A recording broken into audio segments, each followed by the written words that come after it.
వాయిదాల పర్వానికి ఎట్టకేలకు end card పడింది. ఓ పనైపోయింది. సింగరేణి ఎన్నికలు సాఫీగా పూర్తయ్యాయి. అధికార గుర్తింపు సంఘంగా ఏఐటియుసి జయకేతనం ఎగరవేసింది. ఫలితాలు తేలాయి.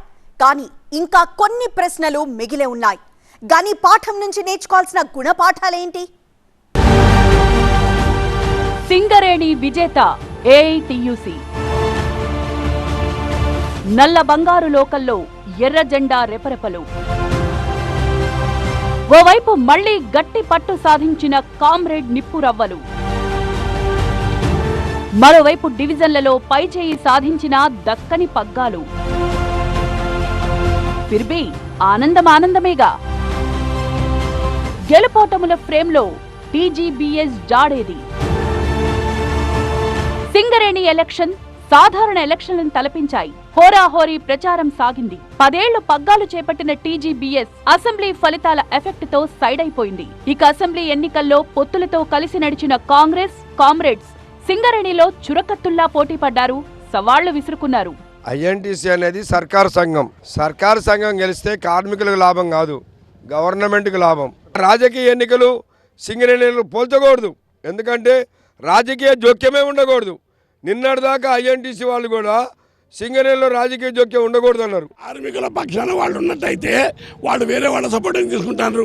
ఎందుకు ఇండిపెండెంట్ పోటీ చేయకపోయినారు? నిన్నటిదాకా 6 ఏళ్ళు అంట కాగింది కదా, ఇవాళ మేము ఇండిపెండెంట్ ఎందుకు పోటీ చేస్తున్నాం? కార్మికుల మీద విశ్వాసం ఉంది. 10 ఓట్లు పడినాడు కూడా చెప్తాడు. కాంగ్రెస్ పార్టీ తప్ప సింగరేణి కార్మికులకు ఇంకా వేరే ఆప్షన్ లేదు. టీబీజీ కేసు వాళ్ళిద్దరు కలిసినట్టు అర్థమైపోయింది. దొంగల కంపెనీ 2 సెట్ అయిపోయినాయి. మళ్ళీ ఇల్లు నుంచి కలెక్షన్ స్టార్ట్. సో అప్పుడు కార్మికులకు అర్థమైపోయింది అది. అందుకే కార్మికులు 1 సైడ్ ఎత్తాను.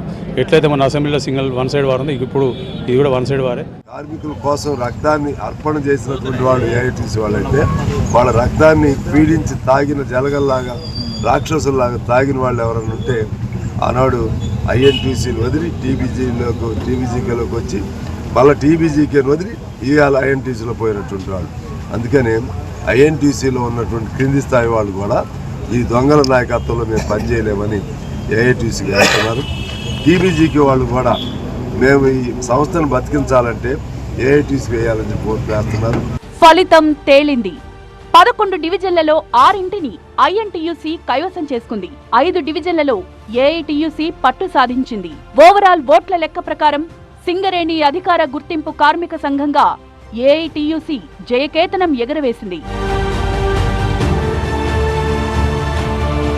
గెలుపోటములు సహజం, కానీ అసెంబ్లీ ఎన్నికలకు ధీటుగా గని ఎన్నికల్లో రాజకీయ ధ్వని బాగానే వినిపించింది. అసెంబ్లీ ఎన్నికల్లో కలిసి నడిచిన కాంగ్రెస్, కామ్రేడ్స్ సింగరేణి బరిలో మాత్రం నువ్వా నేనా అన్నట్టు పోటీ పడ్డారు. అసెంబ్లీ ఎలక్షన్లో పొత్తు లాభం సరే, మరి సింగరేణిలో సంగతేంటి? పరస్పర పోరు ఎవరికి ఎలా నష్టం? గని నేర్పిన గుణపాఠం ఏంటి? సింగరేణి ఎన్నికల్లో కారు హారన్ మోగలేదు. కమ్యూనిస్టులదే గెలుపు సైరన్. మరి గనిసీమలో కాంగ్రెస్ కథ ఏంటి? అసెంబ్లీ తరహాలో మార్కుతో సింగరేణిలో క్లీన్ స్వీప్ చేస్తామని ఐఎన్టీయూసీ ధీమా వ్యక్తం చేసింది. కానీ 6 డివిజన్లలో ప్రాతినిధ్యం దక్కిన ఓవరాల్ ఓట్లలో ఐఎన్టీయూసీకి గండిపడింది. గుర్తింపు హోదా ఏఐటీయూసీకి దక్కింది. ఇక వాట్ నెక్స్ట్? అసెంబ్లీ ఎన్నికల్లో కలిసి పోటీ చేసిన కాంగ్రెస్, సిపిఐ సింగరేణి ఎన్నికల్లో అనివార్యంగా ప్రత్యర్థులుగా తలపడ్డాయి. పరస్పర ఆరోపణలు, విమర్శలతో ప్రచారాన్ని హోరెత్తించాయి. ఎన్నికల్లో లభించిన ఫలితాలను బట్టి సిపిఐ అనుబంధ ఏఐటీయూసీ అధికార పక్షంగా, కాంగ్రెస్ అనుబంధ ఐఎన్టీయూసీ ప్రతిపక్షంగా నిలిచాయి. అసెంబ్లీ ఎన్నికల్లో దోస్తీ చేసి సింగరేణి ఎన్నికల్లో కుస్తీ పడ్డ కాంగ్రెస్, సిపిఐ పార్టీల మధ్య భవిష్యత్తులో ఎలాంటి బంధం కొనసాగుతుందనేది ప్రస్తుతం ఆసక్తికరంగా మారినంశం. కోల్బెల్ట్ తీర్పంటే ఆషామాషి కాదు. కథ మారితే కర్రు కాల్చి వాత పెట్టుడే. సింగరేణి తీర్పు అట్లుంటది. మరి అసెంబ్లీ, సింగరేణి ఎన్నికల్లోనే కాదు, రాబోయే పార్లమెంట్ ఎన్నికల్లోనూ కోల్బెల్ట్ ది కీలక రోల్. 5 లోక్సభ స్థానాలు ప్రభావితం చేయగల సత్తా సింగరేణి ఓటర్లది. సింగరేణి ఎన్నికల్లో పత్తా లేకుండా పోయిన బీఆర్ఎస్ రాబోయే పార్లమెంట్ ఎన్నికల్లో పట్టు సాధించుకోవడం కష్టమనే వాదన వినిపిస్తోంది. ఈ నేపథ్యంలో త్వరలో జరగనున్న పార్లమెంట్ ఎన్నికల్లో కాంగ్రెస్, సిపిఐ పార్టీల మధ్య మళ్లీ సఖ్యత కొనసాగుతుందా, లేదంటే సింగరేణి ఎన్నికలు కేంద్రంగా రాజుకున్న రగడతో ప్రత్యర్థులుగానే మిగిలిపోతాయా అనేది మరో చర్చ. నల్ల బంగారు లోకల్లో 10 ఏళ్లు గుబాళించిన గులాబీ జెండా రెపరెపలు ఇక కనుమరుగైనట్టేనా?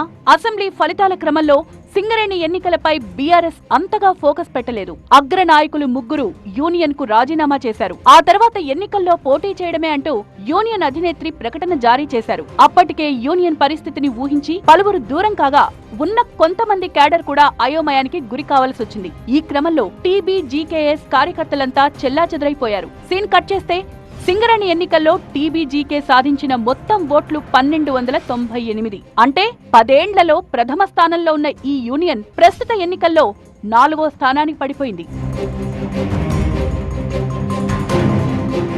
అసెంబ్లీ ఎన్నికల్లో కాంగ్రెస్ సిపిఐ పొత్తు సత్ఫలితాన్నిచ్చింది. కానీ సింగరేణి ఎన్నికల విషయానికొస్తే ఆ 2 పార్టీలే ప్రత్యర్థులుగా తలపడ్డాయి. సింగరేణి కార్మికులు 2 పార్టీల అనుబంధ సంఘాలను ఆదరిస్తూనే అధిక ప్రాధాన్యతను సిపిఐ అనుబంధ ఏఐటియుసి పట్ల కనబర్చారు. సంస్థ వ్యాప్తంగా ఉన్న 11 డివిజన్లలో కాంగ్రెస్ అనుబంధ ఐఎన్టీయూసీని 6 డివిజన్లలో గెలిపించిన కార్మికులు గుర్తింపు హోదాను మాత్రం కల్పించలేదు. ఇక సిపిఐ అనుబంధ ఏఐటియుసిని గుర్తింపు సంఘంగా ఎన్నుకున్న కార్మికులు ప్రాతినిధ్యం విషయంలో ఆ సంఘాన్ని 5 డివిజన్లకే పరిమితం చేశారు. ఒకవేళ అసెంబ్లీ ఎన్నికల మాదిరిగానే సింగరేణి ఎన్నికల్లో కూడా కాంగ్రెస్ సిపిఐ అనుబంధ సంఘాలు కలిసి పోటీ చేస్తే ఫలితాలు ఏకపక్షంగా లభించి ఉండేవనేది కొందరి వాదన. అలా కాదని ఎవరికి వారు పోటీ చేయడం సిపిఐ అనుబంధ కార్మిక సంఘానికి లాభించిన ఐఎన్టీఈసీ పట్ల ఇచ్చిన తీర్పుతో కాంగ్రెస్ కు అతి విశ్వాసం పనికిరాదనే సంకేతం ఇచ్చారనేది మరికొందరి విశ్లేషణ. త్వరలో పార్లమెంట్లో ఎన్నికలు రాబోతున్నాయి. ఈ క్రమంలో గని నేర్పిన గుణపాఠంతో పోరు నష్టం పొందు లాభం అన్నట్టుగా కాంగ్రెస్ కమ్యూనిస్టులు కలిసి నడుస్తారా, లేదంటే లోక్సభ పోల్ బరిలో కొత్త ఈక్వేషన్లు తెరపైకొస్తాయా? వేచి చూడాల్సిందే.